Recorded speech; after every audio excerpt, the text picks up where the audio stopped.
Hello and welcome to VOA's Red Carpet. I'm Jackson Vunganye. This week on the Red Carpet, we visit Malawi's House of Xandria, a fashion house in Lilongwe that is making sustainable, eco-friendly clothes. And this month, the United States and the West Indies are co-hosting the International Cricket Council Men's T20 World Cup. And indigenous fashion designers gathered in New Mexico to celebrate couture and creativity at the first ever Native Fashion Week. Those stories plus the Basketball Africa League season has come to an end with the trophy heading to Angola. Let's get on with the show.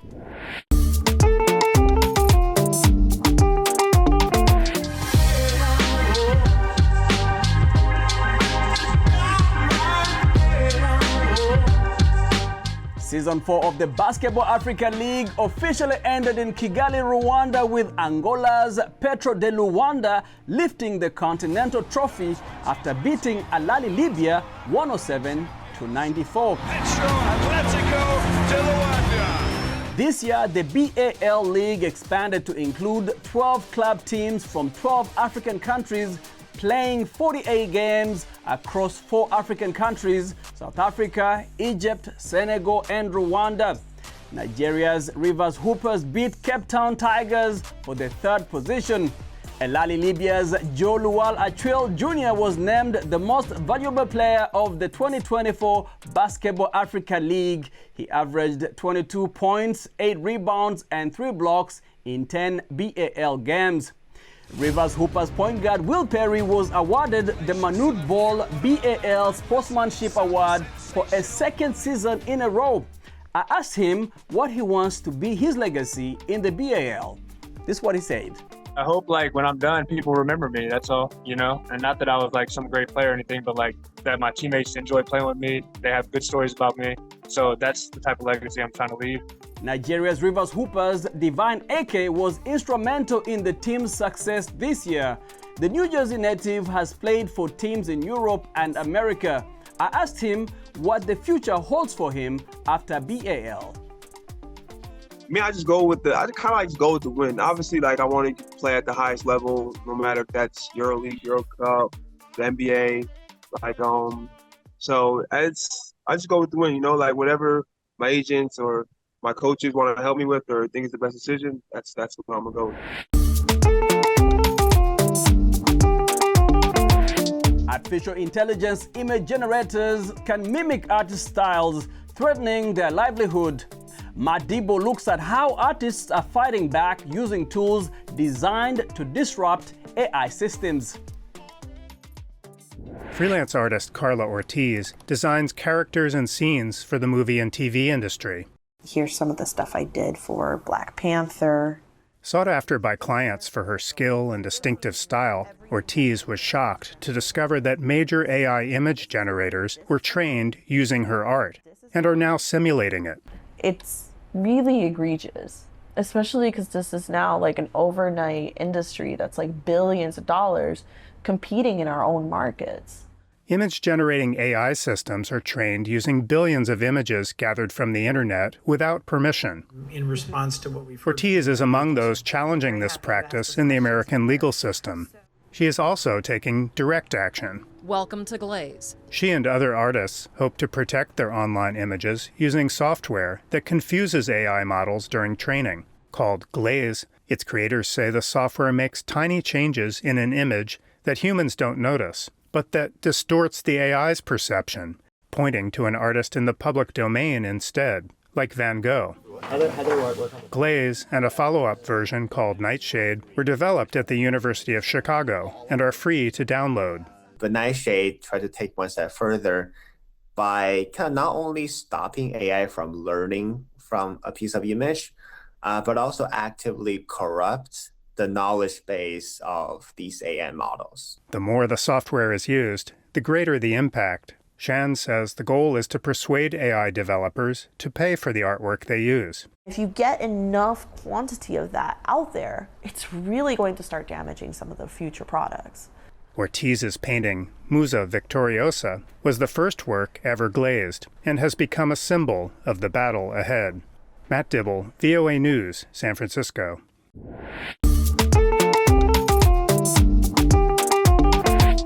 House of Xandria, a fashion house in Malawi, is on a mission to bring about social change by making sustainable, eco-friendly clothes while running campaigns for people with disabilities.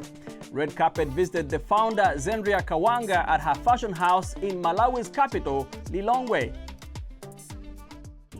The House of Xandria is a well-known fashion brand in Malawi, which creates high-end apparel for both men and women. Its founder, a self-taught fashion designer, Xandria Kawanga, gained local attention when she designed an eco-friendly dress made from newspapers. From there, most people got interested because they're so used to seeing if you're a Malawian fashion designer or tailor, the only thing you can make is out of chitenje, African print. Now, her fashion house prides itself on dressing the country's celebrities and high-ranking officials like cabinet ministers. But besides making high-end apparel, Xandria is also using fashion to bring about social change in the local community. She runs an initiative known as the All Shades of Beautiful campaign with the mission to promote and encourage people with disabilities to advance within the fashion industry. Basically, it's an initiative that is there to build entrepreneurs in the fashion business. We're trying to give exposure and the platform to fashion designers with and without disabilities that do not have the access to a market or being exposed enough so people would know them and buy from them.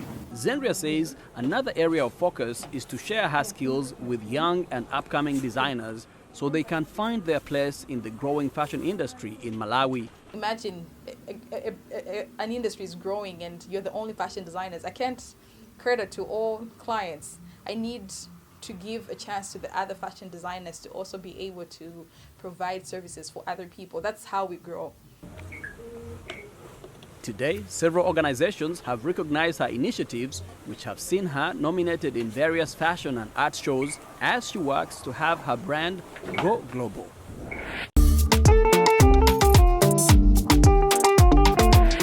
Indigenous fashion designers gathered in the American Southwest to celebrate couture and creativity at the first ever Native Fashion Week. Gustavo Martinez Contreras has our story from Santa Fe, New Mexico.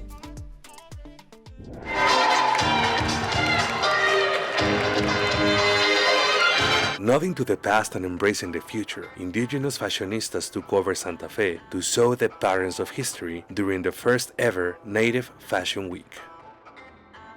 Indigenous fashion is a staple of the city's yearly Indian market, but show creator Amber Dawn Bearrope said it was time for a standalone event to showcase the talent of indigenous designers and highlight the continent's original inhabitants. Contemporary indigenous artists in fashion don't get the recognition or the footprint or the representation that it needs to have, especially considering the history of Native North American art, design, culture, and the history of what we now call Canada, the United States. So the representation of indigenous arts in all of its facets needs a larger, wider footprint that does not exist. Designer Himikala's Pam Baker's ancestral roots hail from the First Nations of Canada, Squamish, Kwakwaka'wakw, and Tlingit. She has seen the indigenous fashion scene grow from small gatherings decades ago to shows like this that feature the diversity of the Native experience. I think every designer you talk to, their pieces all tell a story of their history. So coming together, showing myself from the Northwest Coast, then you have somebody from Toronto, then you have somebody from all over Turtle Island. It's going to be a great recognition of the indigenous art from Turtle Island, North America. Designers did not shy away from social statements. The crowd gave a standing ovation to what Diné designer Carrie Wood called a solidarity look, showing a blend between Diné and Palestinian traditions as model Edwin Felter played a song in his native Tewa language. By weaving together our two cultures through our clothing, I wanted to show how similar we are in what's happening right now. Because from the way I see it, what's happening now in Palestine is what happened here in the U.S. to indigenous people. This celebration of indigenous artistry also drew movie stars. Hollywood actor Wes Studi said he never imagined this could happen. If you had asked me if there was going to be a fashion week of Native American fashion even 15 years ago, I would have said, you're crazy.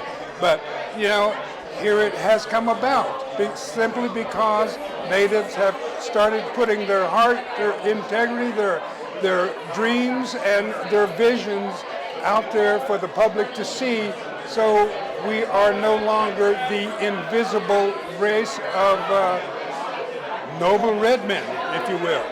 In addition to this show, organizers say indigenous designers will continue to join the yearly Indian market to give Native American fashion and models broader platforms. Gustavo Martinez Contreras, VOA News, Santa Fe.